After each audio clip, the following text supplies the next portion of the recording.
Buen día. I will switch into English because there's people from everywhere.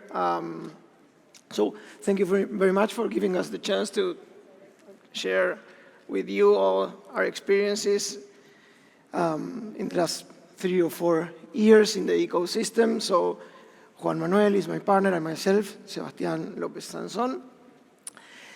The main goal of the discussion today is to share with you what we have learned out of experience since maybe 2017. This has been an amazing journey, something that we as lawyers did not expect to happen, but we were definitely very happily surprised by this. So the thing is, Web3 and blockchain, I will use the terms as equivalent, are impacting heavily in what we are doing on a daily basis. Of course, this is very early stages, and we are unexpected guests to the blockchain party, right? Because since blockchain is called to be a decentralized platform ecosystem of people where nobody's the owner of the code. So at the very beginning, like 10 years ago, regulations were not supposed to have a heavy impact on the ecosystem, but they did, right? So what we are doing now is trying to bridge the gap between the legacy system and what is currently happening today, which is how to apply the legacy system and the regulations, the tax regulations, securities regulations, into what is happening today, which is very interesting and very challenging. Again, our minds are wired to do something different. So we were lucky enough to participate in virtual world projects, online gaming involving NFTs, cryptocurrency exchanges, NFT vaults, NFT marketplaces, etc. And each of these projects has a different take, a different regulatory environment and requirements. So this is what we're going to discuss today with you guys. And the idea is to share 3 or 4 basic principles of how to approach the legal challenges here. So the question here is always how we can face all this uncertainty, and what we usually do is build a legal map. What is a legal map? Well, it's a drawing, a map, where you place all the legal aspects that have an impact on your project. And this means, this allows you to identify the risks, the opportunities, and the challenges that your project faces. As Albert Einstein said, you cannot use an old map for a new world. And our discussion here is not about what is the map of this new world, but how to build it. Thank you, Juan. So the map is not the territory. You have the map, but when you go and travel, then you find bumps and other obstacles on the road. But this is one of the principal maps we have built during the last 3 or 4 years. And what is core, the idea that yields light on every and each one of our decisions, is the business model. The business model of the project, right? There's not always a business involved here. The business model of the project. And from the business model of the project, then we focus on 3 or 4 major areas, legal and regulatory areas, that need to be tackled at the very beginning. Because if we don't tackle them at the very beginning, then it might be very costly to overcome that initial lack of action vis-a-vis the legal system. So there's 4 or 5 areas that are listed here. One is, number one in general is the white paper, right? So 80% of the cases, white paper, the lawyer is not involved. 20% the lawyer is involved. Of course, never ask the barber if you need a haircut, but I think you need to involve the lawyer as soon as possible, right? So we start by the jurisdiction and where to place your A, holding company, and B, development company, is key to the project. And sometimes the holding company, which is where you receive capital, if you make a capital round or you have a seed round, and the development company, they might be the same one or two different companies. And just to give you a very quick example, a number of companies and projects in the ecosystem used to use Cayman, and we will dig into this, but Cayman is an offshore jurisdiction, is super appealing, but at the same time has been an increasingly friction jurisdiction, right? So maybe BVI has started to be a friendlier jurisdiction because of lack of regulations, or maybe Switzerland also to some extent. We will discuss that. So jurisdiction is key, and jurisdiction has an impact also on tax matters, right?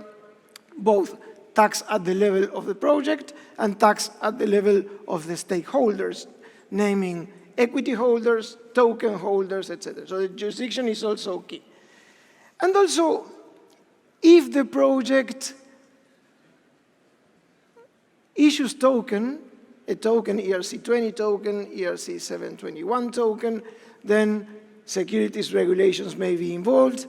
And if this is the case, the matter of jurisdiction becomes overly relevant as well. And then there's a third wider circle of,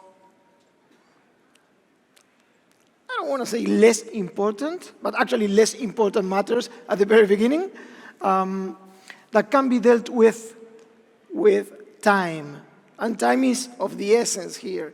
I mean, we need to be timing masters in the legal blockchain ecosystem because regulations are either lacking or very incipient, very new.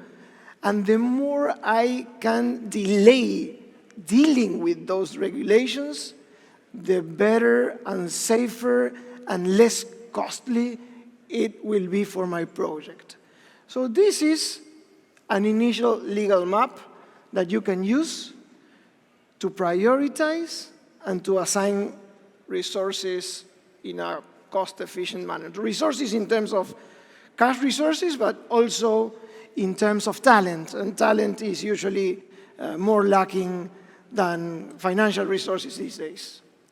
Well, as Sebas was saying, when you start to deal with that mess that we were showing of the legal map, you need to set priorities because you have scarce resources, scarce time, and how do you set those priorities? The key here is always the model of your project. And based on the decisions you make regarding this model, all the other pieces will start to fall into place. So, will your project be centralized or decentralized? Will you issue tokens? What type of tokens? Are there going to be ERC20, ERC721, other type of tokens? Will you need a company? Will you set up a foundation? Will you put in place a DAO? All those questions will help you set priorities. And of course, you should not always listen to your lawyer, because in our experience, many successful projects, had they listened to the lawyers and the value we can add, they wouldn't be here now. So set priorities. And priority setting is the second. The first was the legal map, and priority setting was the second of a number of maybe mental models or principles that we suggest your teams, your legal teams, use in terms of dealing with your project. And this is another principle that has paid nice profits in terms of avoiding headaches. You can never see what you actually avoided because it didn't happen. But I mean, choosing the right jurisdiction is very, very important. And friendly jurisdictions in terms of taxes, which means being tax neutral, in terms of regulations, securities regulations, money transmission services regulations if a payment process is involved, virtual asset service provider regulation if you are dealing with the sale of tokens, and all sorts of regulations, consumer protection, data privacy.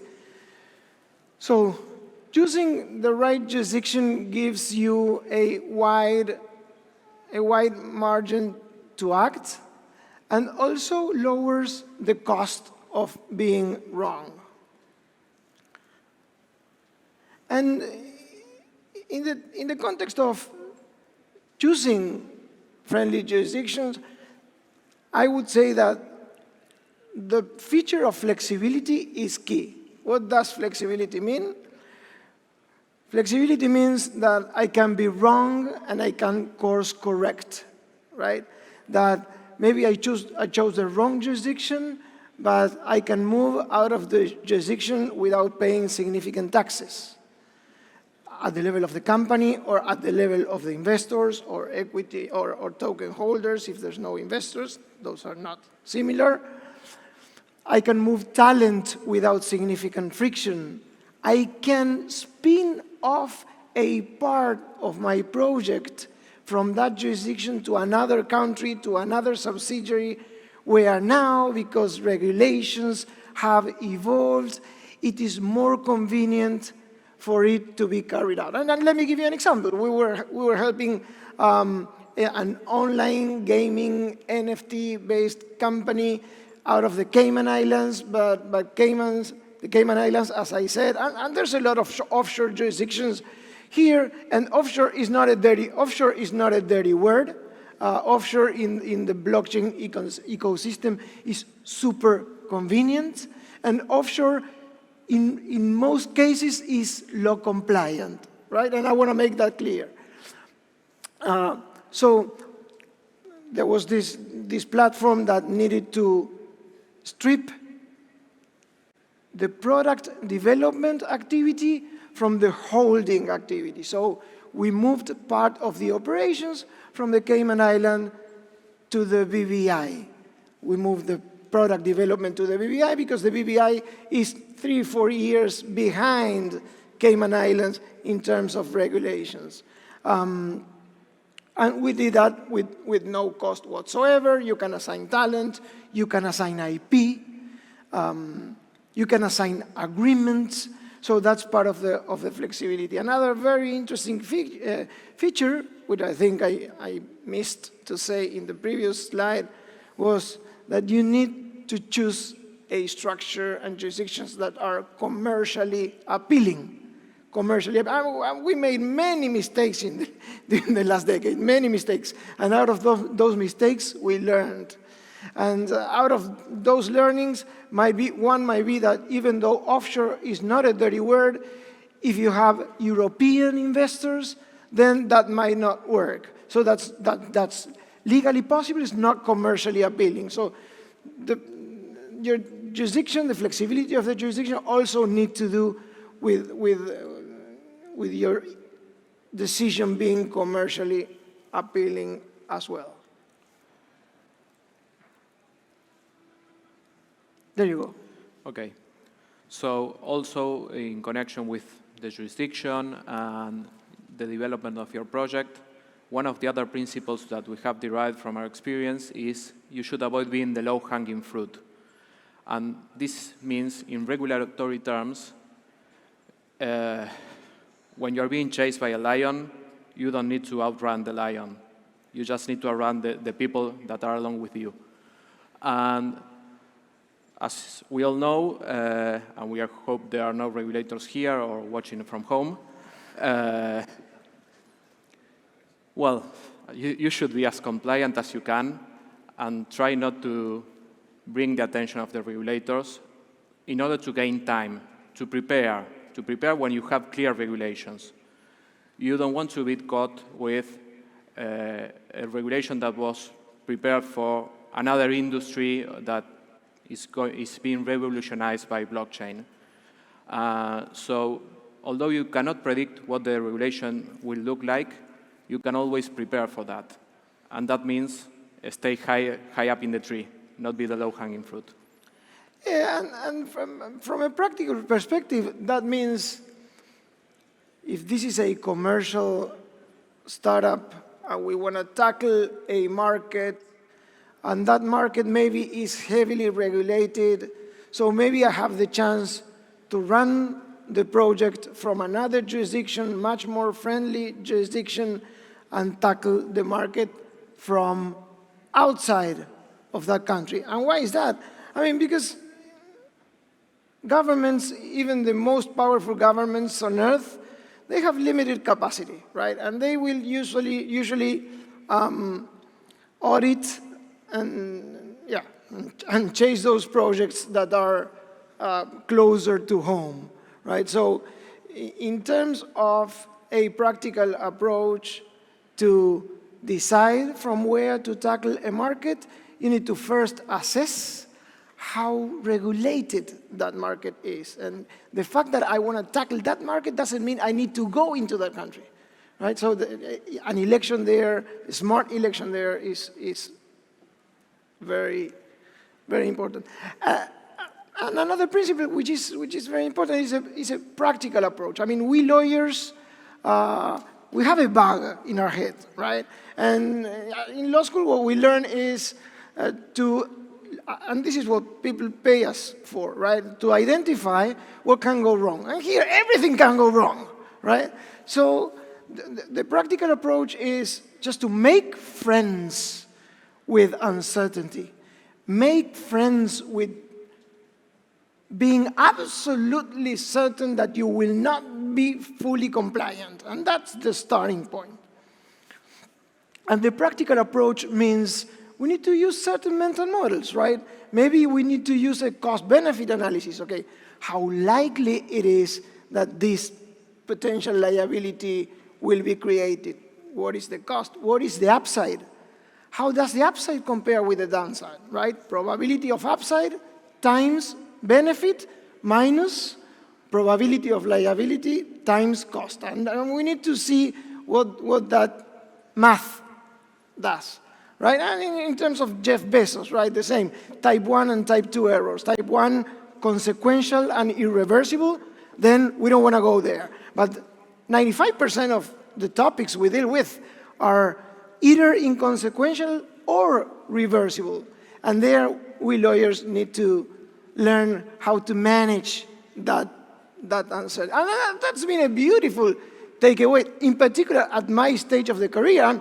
I mean, I've been doing this for 3 decades now, so I mean, it was beautiful takeaway. I mean, just to be more flexible in the approach and to help projects from that standpoint, because otherwise, projects do not derive any benefit from a traditional legal assistance, legal advice. And the next principle is also goes hand in hand with being practical, which is iterations.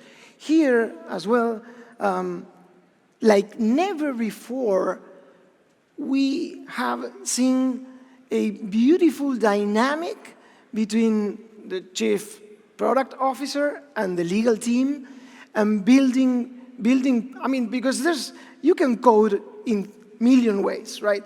And there's no a right or wrong answer. There's different manners to get to your product, and there are certain coding that may help you be closer to being closer to compliant, let me say. So the iteration between the legal team and product development is key. And let me give you another example. We were discussing